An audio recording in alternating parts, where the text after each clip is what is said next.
Bienvenue dans cette conférence en ligne, on va parler d'autisme. À la base, c'est une conférence qui devait être en direct, mais que j'enregistre suite à des problèmes techniques. Mets-toi à l'aise. L'idée là, c'est qu'on parle d'autisme de manière précise et non condescendante. Parce que moi, la frustration que j'avais quand je consommais des contenus sur l'autisme à l'époque, où j'essayais de me demander si moi-même j'étais autiste, c'était que beaucoup de contenus sont soit très flous, on te dit, voilà, il y a des traits, mais tout le monde est différent, sans te dire, qu'est-ce qui est la similitude et non pas la différence. Ou alors très condescendant, où on te prend de haut et du coup comme t'as pas envie d'être pris de haut, tu te dis bah non, je me reconnais pas dans des traits comme le déficit de communication. Moi j'ai pas de déficit de communication selon moi. Et ce qui m'a amené moi à réaliser que j'étais autiste, c'était je t'ai dit, les gens m'ont toujours un peu suggéré ça. Moi-même je me disais voilà, je suis un peu autiste. Alors c'est une phrase qui veut rien dire mais je le disais à l'époque. Et il se trouve que je déprimais tous les 4 à 6 mois, mais vraiment réglé comme une horloge. Et c'était généralement pendant les vacances d'été, pendant les vacances d'hiver. Et je comprenais pas trop pourquoi. J'ai vu des psys, on m'a parlé de troubles borderline, de traits dont je me reconnaissais pas. Je me suis moi-même posé la question de la bipolarité, mais je voyais bien que ça collait pas. Et lors d'une énième dépression, donc à l'été 2024, je sens que je suis en train de sombrer. Et je me dis, tu sais quoi, cet été, au lieu de déprimer et d'aller sur des écrans, tu vas essayer de lire des livres. Donc je vais dans une librairie à côté de chez moi et j'achète pour je sais plus combien d'euros de livres, une vingtaine de livres. Et il se trouve que dans la librairie où j'étais, il y avait un rayon sur la neurodivergence. Et donc je vois 2 livres, Unmasking Autism et Unmasked, et je me dis, tu sais quoi, tiens, je vais une fois pour toutes régler cette question, j'en ai marre qu'on me dise que je suis peut-être autiste, enfin de pas savoir ce que ça veut dire, plutôt j'en avais pas marre qu'on me le dise, mais j'en avais marre de comprendre, enfin de pas comprendre ce que ça voulait dire, et je lis ces livres, et je prends une claque. Je prends une claque parce que dans Unmasking Autism, je découvre que y a un rapport entre ne pas avoir d'odorat et être autiste, ce que je ne savais pas du tout. Dans Unmasked, je découvre que y a des gens qui font des dépressions tous les 6 mois comme moi et qui racontent pourquoi ils faisaient des dépressions. Ils appellent ça le burn-out autistique, en expliquant que le burn-out autistique, c'est récurrent parce que tu règles pas la source qui est que tu vis ta vie comme une personne pas autiste et que tu forces tes limites. Et donc ça commence à m'interroger et puis je vais lire une trentaine de livres dessus. Je vais même suivre une formation qui est normalement pour les psys parce que je voulais être capable d'avoir des infos assez précises pour comprendre de quoi il en retournait, puis aussi pour aider mes amis autour de moi. Et j'ai d'ailleurs du coup depuis créé plein de formations sur le sujet. D'ailleurs le contenu que je te fais maintenant, c'est en vrai la première partie de la formation Es-tu autiste, 3 semaines pour lever le doute en solo et sans paperasse. Alors c'est pas exactement pareil parce que dans la formation Es-tu autiste, il y a vraiment un truc où je te prends par la main, où on va regarder les traits autistiques, les tests que tu peux faire, etc. Là, je te prends pas par la main, je te fais juste la description de manière la plus précise possible. Je me suis inspiré d'un livre qui s'appelle Easy's Autism, qui justement réécrit les traits autistiques de manière non condescendante et à jour. Parce qu'un des problèmes de l'info sur l'autisme, c'est qu'elle est souvent obsolète, surtout en France. Donc on essaye là de la écrire de manière à jour, mais je t'en reparlerai. Avant de commencer, quelques petits trucs à savoir. Le premier truc à savoir, c'est que l'autisme est héréditaire. Il y a plein de gens qui l'ignorent. Souvent, quand je parle à quelqu'un et que j'essaye de voir si il ou elle est autiste, on discute, à un moment, je lui dis mais si t'étais autiste, ça viendrait de qui? La personne me regarde avec une tête, mais comment ça viendrait de qui? Ton père ou ta mère? Et d'un coup, la personne a une révélation, on dit ouais, mon père ou ma mère, c'est vrai que il fait ça, et je pensais que je tenais de lui ou je tenais d'elle. Par exemple, les gens me parlent de shutdown autistique. Donc shutdown autistique, c'est quand suite à une surstimulation, tu vas par exemple perdre la parole ou avoir besoin de te mettre dans le noir ou de t'allonger, enfin en tout cas besoin de te refermer un peu sur toi, et me disent je voyais bien que c'était pas commun, mais comme mon père il fait ça, je croyais qu'il m'avait légué le truc. Et j'ai dit oui, il te l'a légué mais de manière héréditaire. Donc l'autisme il est très fortement héréditaire. C'est rare d'avoir une personne autiste qui a pas d'autres autistes dans sa famille. Alors c'est possible, mais l'essentiel est héréditaire, et c'est important de l'avoir en tête parce que ça pose plein d'enjeux. Premièrement, c'est que si t'es autiste, t'as probablement une des gens dans ta famille qui sont autistes aussi, et que du coup, ça peut aussi retarder l'identification. Moi, je sais que dans une famille où on était 3 enfants, où on est sur les 3 enfants, t'as 2 autistes et une pas autiste, et encore que faudrait creuser. Bah, c'est celle qui est pas autiste qui nous avait l'air chelou, tu vois. Et donc forcément, ça faisait pas de décalage. Et puis en plus, on avait créé un cocon qui faisait que on était à l'aise entre nous. L'autre point très important, c'est les gens te diront toujours qu'ils ne savent pas ce qu'est l'autisme. Alors c'est vrai, ils savent pas en détail. Ils te diront toujours ah non mais toi t'es pas autiste, ah bon t'es autiste, etc. Mais par contre, si tu leur changes le mot, si tu remplaces le mot autiste par chelou, ils comprennent direct. Je l'ai fait moi dans la boîte où je travaillais avant, je parlais à un collègue et je lui dis voilà je suis autiste, il me dit explique-moi, ah mais ça se voit pas, et je dis mais arrête, ça se voit. Si je te demande de me dire qui est chelou dans cette boîte à part moi, qui tu sais, qui tu vois. Et il me cite des noms, et il me cite des personnes dont je savais qu'elles étaient autistes. Et je dis, bah, tu vois, que t'y arrives. Donc, en fait, les gens le savent. D'ailleurs, il y a une étude qui te montre que les personnes autistes reçoivent de moins bonnes notes de sympathie sur des vidéos. Quand on montre à des gens pas autistes, hein, donc des alistes, aliste, ça veut dire pas autiste, quand on montre à des alistes des personnes autistes en vidéo, il et elle leur donnent spontanément une moins bonne note en sympathie. Sauf si on leur dit que la personne est autiste. Quand ils savent que la personne est autiste, ça revient à la normale parce qu'en fait, quand ils savent pas, ils sentent un décalage et comme ils comprennent pas d'où vient le décalage, ils disent ouais la personne elle est bizarre et ça leur crée un petit recul. Donc c'est faux de dire que l'autisme il est invisible. C'est l'autisme il n'est pas reconnu.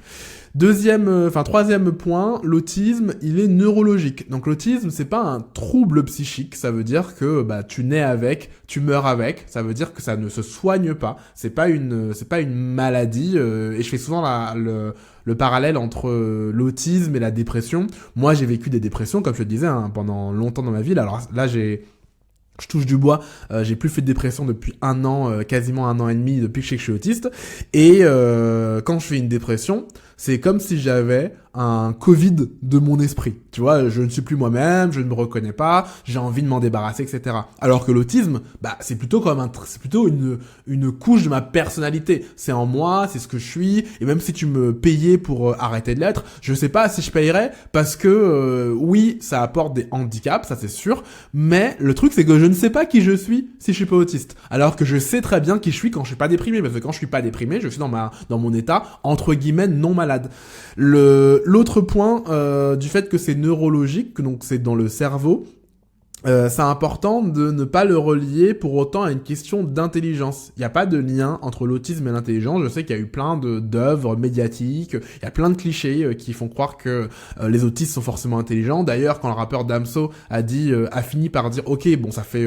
depuis que j'ai 4 ans, on me dit que je suis autiste », peut-être que je suis autiste. Quand il a dit ça, les gens lui sont tombés dessus. Alors c'est marrant parce que les gens lui ont dit pendant des années t'es autiste, t'es perché, t'es chelou. Et quand il dit ouais peut-être que vous avez raison, les gens lui tombent dessus en disant mais alors comment t'oses dire que t'es autiste, tu crois que t'es qui, et les gens vraiment sous-entendaient que ça veut dire voilà je suis trop intelligent. Il y a même un youtubeur qui dit voilà il veut dire qu'il est smart. Non, il y a aucun rapport entre l'autisme et l'intelligence. D'ailleurs il y a un paradoxe, c'est que quand tu regardes les 10 clichés les plus répandus sur l'autisme, il y a à la fois les gens autistes sont très intelligents et à la fois aussi les gens autistes manquent d'intelligence. Donc t'as les deux extrémités du cliché. La réalité c'est que ça n'a juste aucun rapport. Il y a des autistes intelligents, des autistes pas intelligents, etc., etc.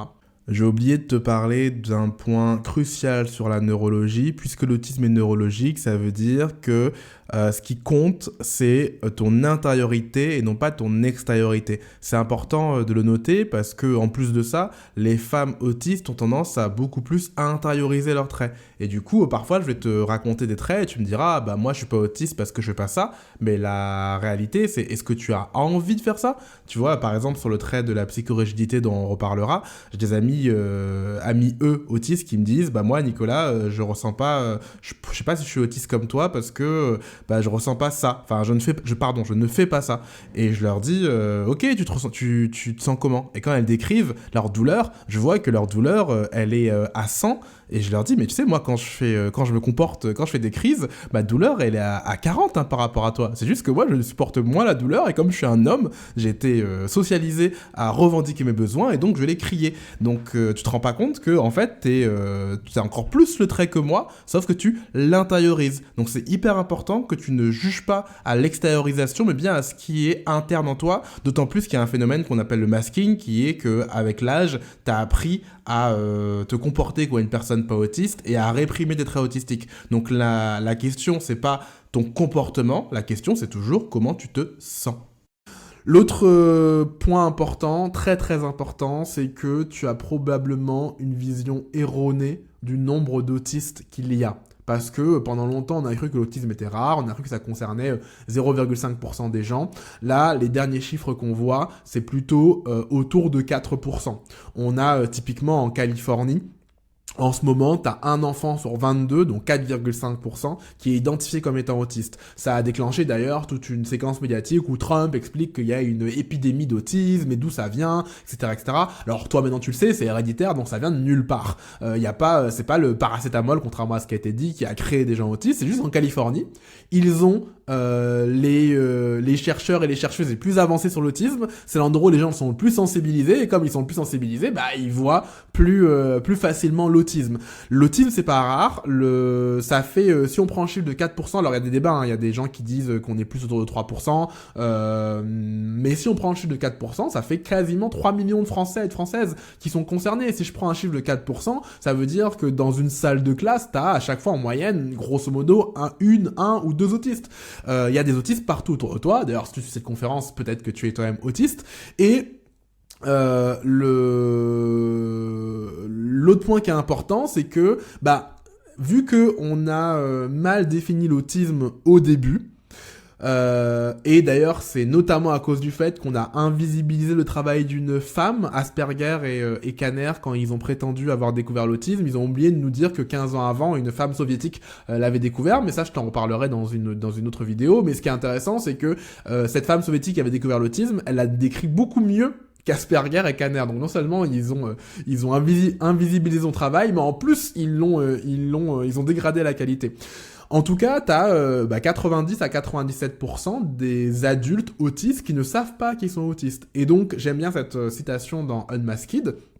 C'est la réponse de la société à l'augmentation du nombre de diagnostics de l'autisme. Ça devrait pas être « Oh là là, mais tout le monde est TDAH ou autiste maintenant ». Ça devrait être « Oh mon Dieu, comment on a fait pour laisser une génération être sacrifiée à ce point ?» Et beaucoup de gens parlent de génération sacrifiée parce que vraiment, on est passé à côté de plein de gens. Ce qui veut dire que si aujourd'hui tu es autiste, il y a de grandes chances que tu ne le saches pas. Il y a plus de chances d'être un autiste qui ne sait pas qu'il est autiste que d'être un autiste qui sait qu'il est autiste. Et le dernier point que je voulais t'amener, c'est le fait qu'il n'y a pas de comportement qui peut exclure l'autisme à lui tout seul. Je répète, il n'y a pas de comportement qui peut exclure l'autisme à lui tout seul. Pour une raison simple, c'est que l'autisme, on l'a vu, ce n'est pas un trouble psychique, ça n'est pas comportemental. L'autisme, c'est neurologique. Donc en fait, quels que soient les comportements que tu as, ton cerveau, il reste autiste. Que tu te comportes ou pas, comme la plupart des autres autistes, ton cerveau reste autiste. Même si tu fais rien, ton cerveau reste autiste. Donc, quand les gens disent, voilà, regarde, cette personne, elle me regarde dans les yeux, elle veut pas être autiste, c'est faux. Une personne autiste, elle peut très bien se forcer à regarder dans les yeux, même si ça lui coûte. Une personne autiste, elle peut tout faire alors pas tout faire, ça dépend des personnes autistes, mais ce que je veux dire, c'est que il y a une gamme étendue de choses que tu peux faire, ce qu'on appelle le masking, et par le masking, tu peux compenser. Donc, on peut pas dire, voilà, telle personne ne fait pas telle chose, donc elle est pas autiste. Ce qu'on pourrait faire, c'est, si on pouvait scanner le cerveau, mais là, pour l'instant, la technologie ne permet pas de regarder directement dans les cerveaux. Une fois que j'ai dit tout ça, il est temps de passer à la description globale de l'autisme, qui est le cœur de ce que je voulais te raconter. Donc, ce qu'on va faire, c'est qu'on va se baser sur le DSM. Donc le DSM, c'est le manuel de référence de la psychiatrie. Alors c'est à la fois une des meilleures sources qu'on ait et une des pires sources qu'on ait. Parce que comme tu le comprends, vu que l'autisme n'est pas une maladie, en vrai, ça devrait pas être analysé par la psychiatrie. Et le DSM, il a plein de problèmes, notamment, il va exprimer les critères de manière médicale, de manière externe, et puis de manière condescendante. Par exemple, un des premiers critères du DSM, ça va être un déficit émotionnel. Je n'ai pas de déficit émotionnel, pas plus que les alistes. Ça va être un déficit de communication. J'ai pas de déficit de communication. D'ailleurs, il y a un chercheur autiste qui s'appelle Damian Milton qui a prouvé que les autistes n'avaient pas un problème d'empathie, que c'était un problème de double empathie. Effectivement, les autistes ont du mal à comprendre les alistes, mais les alistes aussi ont du mal à comprendre les autistes. Donc on n'a pas un déficit d'empathie. C'est un peu comme si on disait à une personne espagnole qui ne parle que l'espagnol que parce qu'on la comprend pas quand elle parle, elle a un déficit de communication. Ce serait absurde.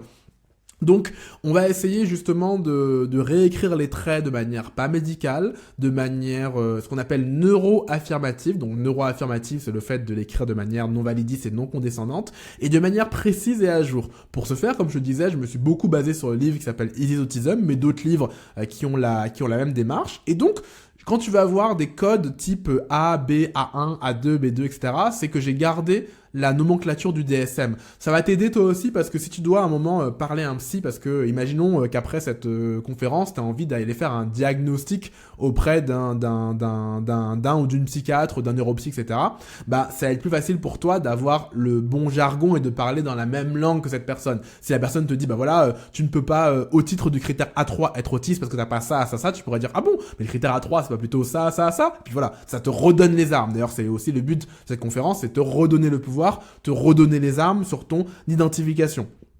Et donc, on appelle autiste les personnes qui vont avoir 3 critères externes sur 3 et 2 critères internes sur 4. Donc, les critères externes, c'est les critères qui, dans le DSM, sont appelés les critères A, et les critères internes, c'est les critères dans le DSM qui sont appelés les critères B. C'est pas très important pour toi. D'ailleurs, c'est moi qui appelle ça critères externes, critères internes. C'est pas une nomenclature officielle. Mais on va voir ensemble quels sont les critères. Donc, retiens, il faut la moitié des critères internes et tous les critères externes.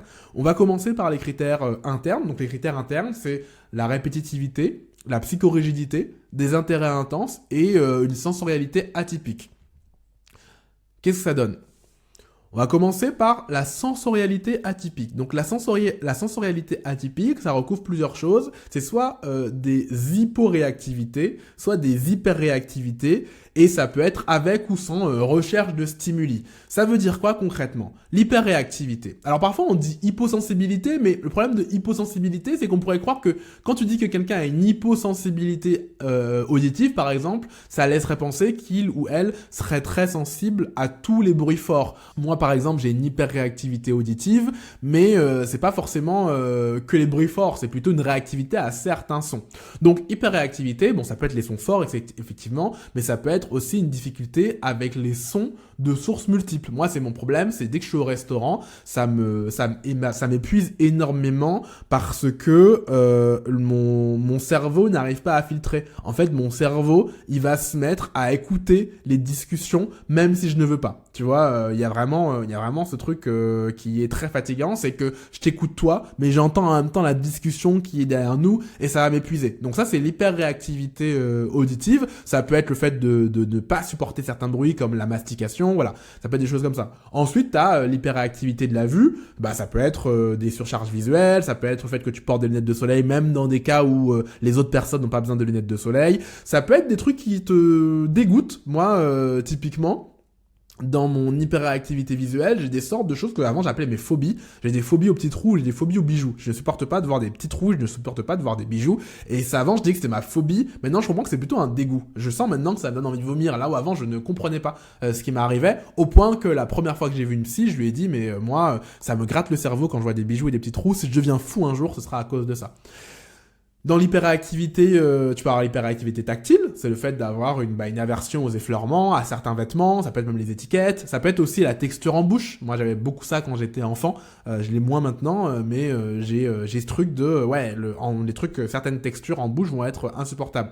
D'ailleurs j'ai oublié de le mettre dans les trucs à savoir, l'autisme comme il est de naissance, tu peux avoir tes traits qui semblent diminuer au cours du temps parce que tu les as masqués. Typiquement, moi quand j'étais petit, j'avais beaucoup plus de mal à me faire des amis. Maintenant, j'ai aucun mal, mais c'est parce que j'ai fait des efforts pour apprendre. Donc tu vois cette dimension, c'est important là quand je te raconte les traits de réfléchir à maintenant, mais aussi quand tu étais enfant à quoi ça ressemblait.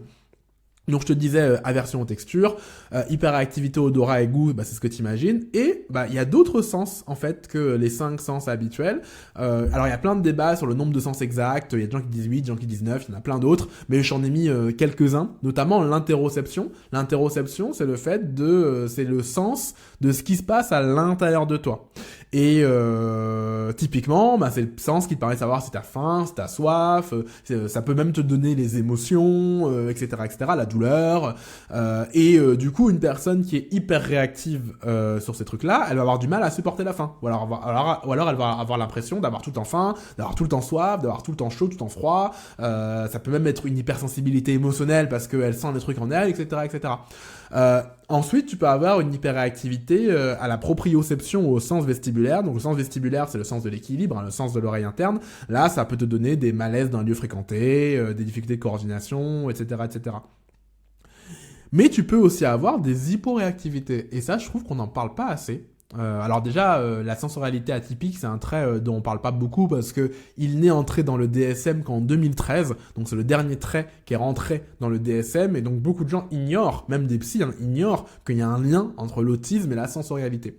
Et on parle pas beaucoup de l'hyporéactivité parce que comme je te disais, vu que l'autisme, il est décrit de manière médicale, de manière déficitaire, on essaye de voir ce qu'il y a un problème. Or, quand tu as une hyporéactivité, souvent c'est pas un problème. Typiquement, moi, j'ai une hyporéactivité à l'odorat. En vrai, dans ma vie, ça m'handicape pas trop. Bah, c'est vrai que je fais souvent pourrir des aliments, mais c'est tout. Là où, évidemment, qu'une hyperréactivité auditive ou visuelle, ça m'handicape. Alors, je dis pas que l'hyporéactivité n'handicape jamais, mais je veux dire que le handicap, il est plus visible dans le cas d'une hyperréactivité que dans une hyporéactivité. Donc, l'hyporéactivité à Louis, ce que tu imagines, du mal à entendre certaines choses, reconnaître ton nom, etc. Ça peut être à la vue, ça peut être avoir regarder toujours ton ordi en lumière maximale, aimer les lumières très vives, très colorées, avoir du mal à nommer les couleurs.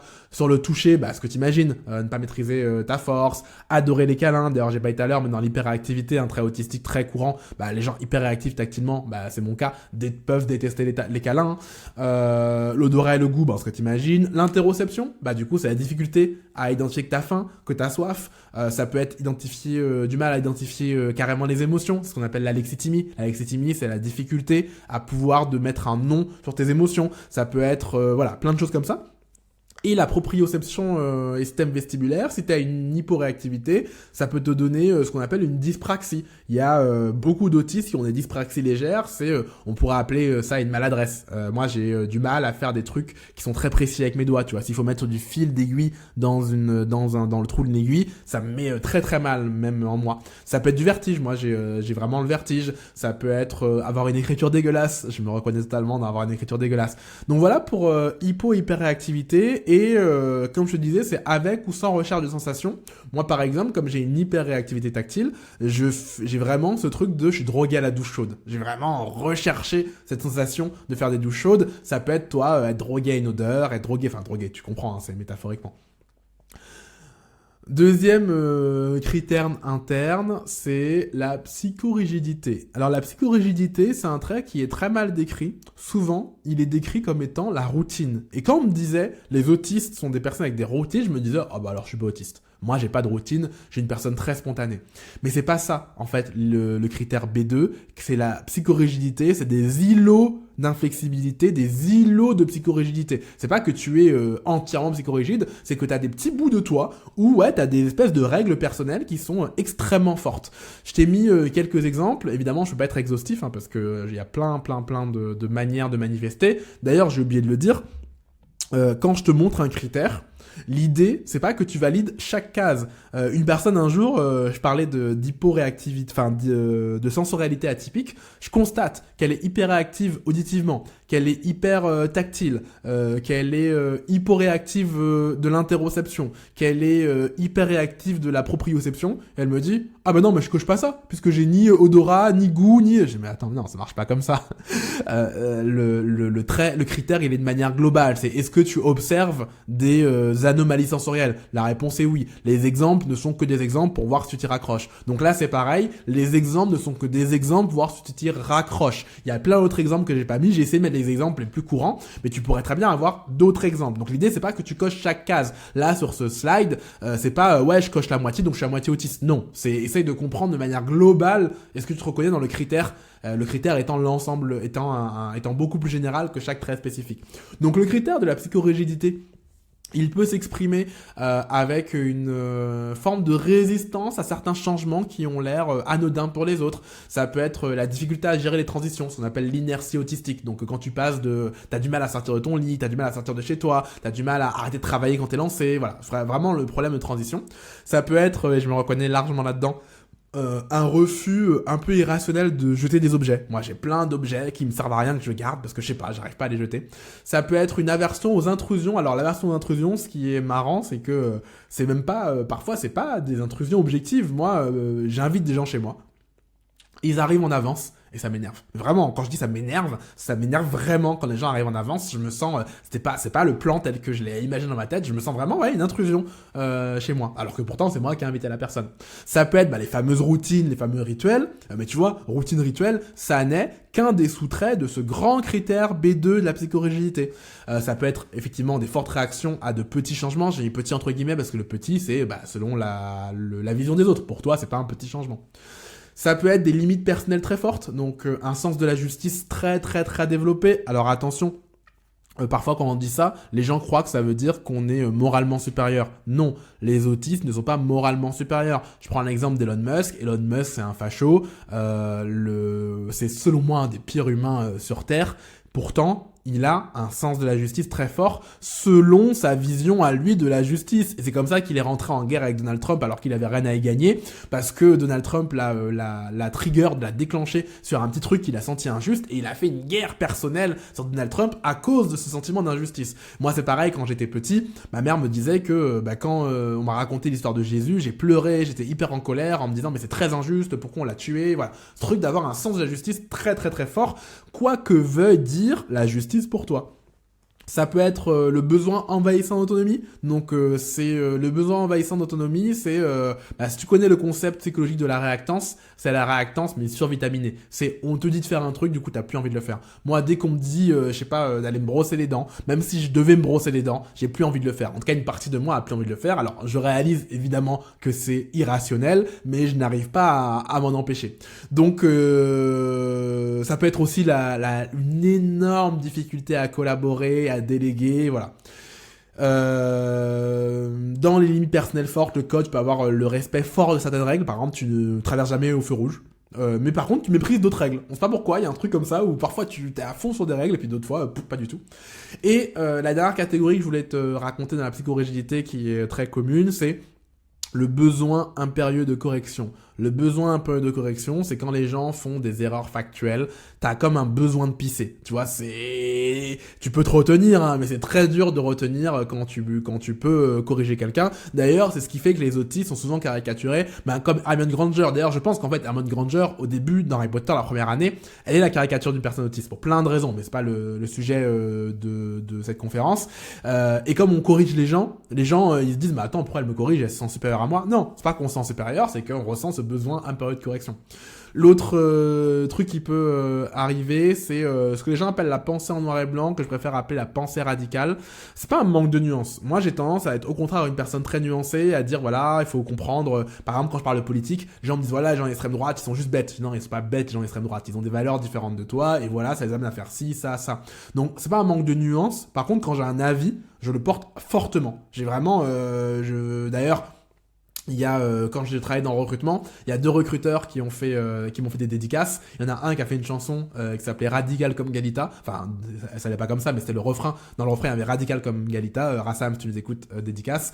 Et il y en a un autre qui s'appelle Tonton Ludo qui avait fait l'échelle Galita et le de 1 à 10, et à 10 c'était la radicalité ultime. Donc c'est un truc quand les gens parlent de moi, ils s'en rendent compte. Ce truc de la radicalité, ça veut pas dire que je suis pas nuancé pour autant. Et le dernier trait, alors il y a des débats, parfois les gens ils le mettent dans les critères sociaux. Dans le livre Easy Autism, elles ont choisi de le mettre dans les critères de psychorigidité, je suis assez d'accord avec elles, c'est la myopie au contexte. La myopie au contexte, c'est le fait d'avoir du mal à interpréter les choses qui vont au-delà du texte. Donc au-delà du texte, tu as le contexte et tu as le non-verbal, etc. Et c'est le fameux truc de les autistes ne comprennent pas le second degré. Alors non, il y a plein d'autistes qui comprennent le second degré. Souvent les autistes ne détectent pas le second degré. Tu vois, c'est mon cas, je comprends tout à fait, j'adore faire des blagues au second degré. Par contre, à cause de la myopie au contexte, parfois je ne vois pas le second degré arriver parce que le second degré, par définition, il n'est pas dans le texte. Le concept du second degré, c'est que le texte dit l'inverse de ce que tu penses pour faire rigoler. Donc forcément, l'info second degré, elle est autre part, elle est dans le contexte. Ça peut être une personne, par exemple, imaginons une personne, je sais que cette personne, elle est de gauche et elle me dit faudrait quand même virer tous les immigrés. Je sais que c'est du second degré qu'elle rigole parce que je sais qui elle est. Là où la même personne d'extrême droite me dit ça, je sais qu'elle ne rigole pas. Donc c'est le contexte qui me permet de comprendre si c'est du second degré, ou ça peut être le non-verbal, la voix, voilà. Donc tu vois, ce truc d'avoir du mal, avoir de la souplesse au-delà du texte.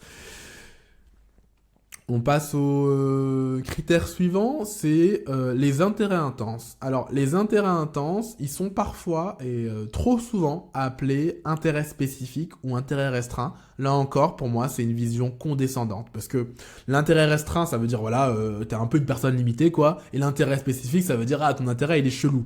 Donc, c'est vrai que les intérêts intenses, ils surprennent les alistes quand ils sont chelous, quand ils sont jugés chelous. Mais justement, plein d'autistes ont des intérêts intenses qui ne sont pas jugés chelous. Puisque l'intérêt intense, il n'est pas dans le sujet, il est dans, justement, l'intensité. On appelle ça parfois aussi le monotropisme, le fait d'avoir une attention tunnel et d'avoir du mal à faire plusieurs choses à la fois, avoir du mal à reprendre des choses quand on t'interrompt, etc., etc. Ça peut être décrit par les gens aussi comme un énorme appétit de connaissance. Donc hyper important, retiens que tout sujet peut être un intérêt intense, et d'ailleurs souvent on rate les femmes autistes, parce que les femmes autistes, comme elles sont sociabilisées depuis l'enfance à justement se conformer à ce qu'on attend d'elles, elles vont avoir des intérêts intenses qui vont être socialement acceptés. Ça peut être, moi je pense que Brie Vanderkamp, en vrai, elle est autiste dans Desperate Housewives. Brie Vanderkamp, elle surinvestit la cuisine, elle surinvestit les tâches ménagères, et du coup, elle dissimule son autisme comme ça. Alors elle le dissimule aussi dans l'alcoolisme, mais c'est un autre sujet. Pardon, je t'ai spoilé Desperate Housewives, mais en même temps, c'est une série tellement vieille que on peut se permettre de la spoiler. Dans les intérêts intenses, donc comment on va les caractériser? Par leur intensité, comme le nom l'indique, par leur profondeur, le fait que la personne elle a tendance à vraiment fouiller. Il y a une expression en anglais que j'aime bien, c'est deep dive. T'as aussi l'expression rabbit hole, trou de lapin, enfin taré de lapin, où les gens, tu vois, ils vont creuser comme ça. Et surtout, le fait d'avoir une grande difficulté à s'empêcher. Moi, une fois que je suis parti dans mon tunnel d'intérêt, c'est dur de m'en séparer. Parfois même, je suis avec quelqu'un et je me fais aspirer et j'ai du mal à en sortir. Et du coup, ça a un impact sur ta vie. Et parfois, c'est inutile. Et quand l'intérêt intense, il est inutile, c'est vrai qu'il est plus simple à repérer. C'est pour ça que les alistes, quand ils décrivent ça, ils disent intérêt spécifique et ils regardent les trucs chelous qui servent à rien et ils disent ça c'est vraiment étrange. Mais effectivement, moi j'ai des intérêts intenses, comme le recrutement. Le recrutement, c'est un des intérêts intenses. Du coup, j'en ai fait une carrière. J'ai fait 10 ans où j'étais formateur en recrutement. Ça n'a étonné personne. Ça n'a choqué personne. On disait, oh là là, Nicolas, il est brillant, regarde, il est à fond dedans, voilà. On voyait quand même une personne brillante. Par contre, si je te dis que j'ai effectivement un intérêt intense pour regarder indéfiniment des vidéos alternatives de Star Wars, des fins alternatives, oui, c'est déjà plus chelou. J'ai un intérêt intense pour les statistiques de football.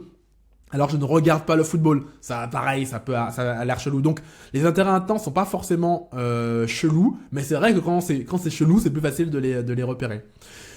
Autre point hyper important, c'est qu'une personne peut devenir ton intérêt intense. Donc que ton partenaire ou ta partenaire ou tes amis peuvent devenir ton intérêt intense. C'est parfois comme ça que les autistes, surtout les femmes autistes, vont camoufler leur côté intérêt intense, parce qu'elles vont s'investir dans une personne. L'autre truc, c'est que l'intérêt intense, il peut se manifester dans des objets, notamment dans des collections. Collectionner des figurines, des timbres, voilà, tu te donnes à fond dedans.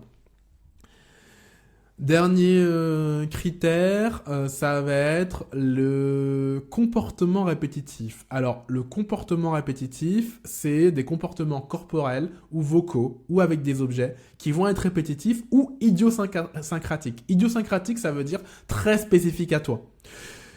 Dedans, qu'est-ce que tu peux avoir? Tu peux avoir des répétitions corporelles. Ça va être le flapping. Le flapping, c'est quand les autistes vont pas pouvoir s'empêcher Enfin, tu peux toujours t'empêcher, mais ils vont battre des mains très vite par enthousiasme. Ça peut être le rocking, c'est le fait de se balancer. Ça peut être le cricket, c'est le fait de frotter très souvent ses pieds comme si c'était un cricket. Ça peut être tous les tics corporels que tu peux imaginer.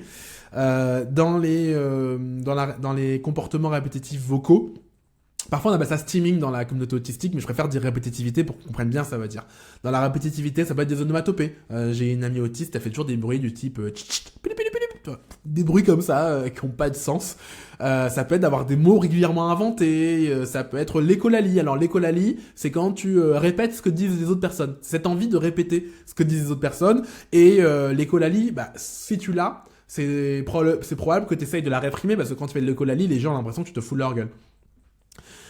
Le troisième type de répétitivité, ça peut être les vêtements fétiches. Bah par exemple, là ça se voit pas, mais j'ai la moitié de mes t-shirts c'est des marinières. J'adore porter toujours des marinières. Ça peut être faire des listes de choses qu'on aime. Ça peut être lire le même livre en boucle, écouter la même musique en boucle. Alors ça, j'étais choqué quand on m'a dit que écouter à ce point le même morceau en boucle depuis 10 ans, c'était pas normal. Enfin, c'était pas typique. Je dis ah ouais, ok. Ça peut être aligner les objets quand t'es un enfant ou même quand t'es pas un enfant. Donc voilà pour la répétitivité. C'est souvent plus dur d'avoir du recul sur sa propre répétitivité. Moi, je me rappelle au début, quand on m'a présenté ça, je me disais, ah, je sais pas trop si je fais ça. Là où les gens qui me connaissent me disaient, ah, si, quand même, t'as ce genre de choses. Donc ouais, c'est plus dur d'avoir du recul sur soi là-dessus. Donc voilà pour les critères internes.